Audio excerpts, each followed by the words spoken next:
the secretary who organized his world and stole the millionaire's attention.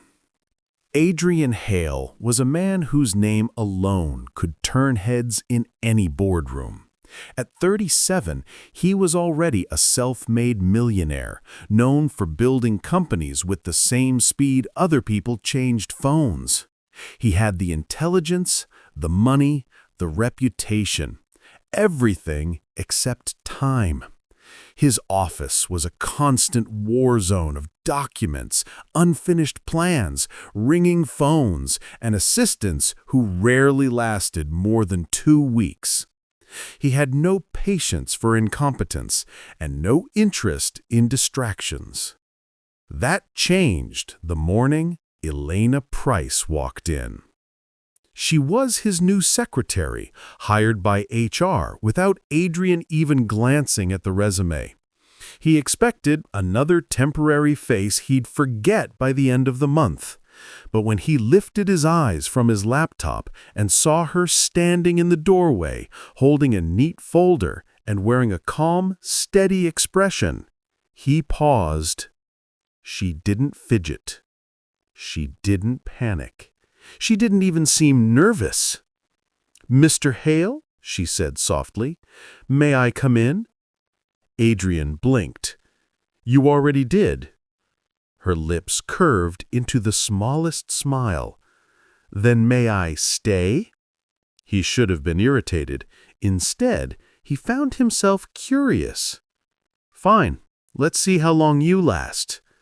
Within 1 hour, his office looked like someone had replaced his chaos with order. Papers were sorted, schedules reorganized, meetings filtered with ruthless efficiency. She typed with quiet speed, answered calls with professionalism he rarely heard, and somehow knew exactly what he needed before he even asked. Adrian watched her with growing fascination. Nobody ever impressed him, not like this. Day by day, she changed his world. Elena created new systems, color-coded his projects, convinced stubborn clients to cooperate, and blocked anyone who tried to waste his time. She even reminded him to take lunch, which he hadn't done properly in years. But it wasn't just her competence. It was her calm voice, her steady gaze, the way the office felt different when she was in it, warmer, quieter, almost human. He didn't know when it happened, but Adrian began looking forward to hearing her footsteps outside his door. And Elena? She kept her distance, polite, professional, unreadable. If she felt anything, she hid it behind her tidy desk and impeccable self-control. One evening, everything changed. They were the last 2 people left in the building. The lights were dim and rain tapped gently against the floor-to-ceiling windows. Elena stood beside his desk, organizing contracts he had neglected for days. "You don't have to stay late," Adrian said quietly. She glanced up. "You don't either." He smirked. "I own the company. And I run your office, which means I know exactly how exhausted you are." He leaned back in his chair, watching her. "You're not afraid of me, are you?" "No." She continued sorting papers. "Should I be?" Nobody ever spoke to him like that. "You're a mystery, Elena Price." She met his eyes, just for a moment, and something unspoken passed between them. Then the power went out. The entire floor fell into darkness, except for the city lights glowing through the windows. Elena froze, startled, and Adrian stood up instantly. "It's all right," he said. "Backup generators will switch on." But they didn't. The silence stretched. A faint flash of lightning illuminated the room, and Adrian saw the outline of her face, soft, uncertain for the first time. He took a slow step closer. You okay?"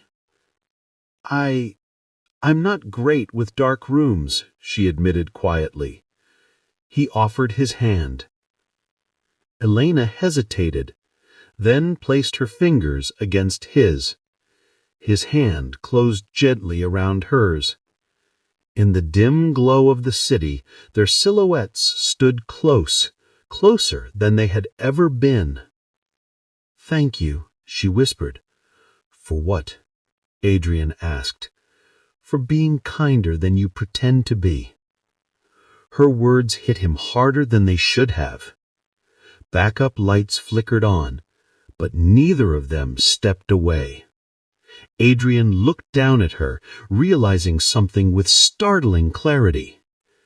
His life had been perfectly organized on spreadsheets and charts, yet it had never felt this steady until she walked into it.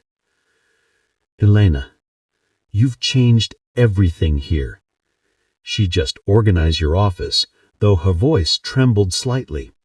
He shook his head. "No, you organize me." Her breath caught.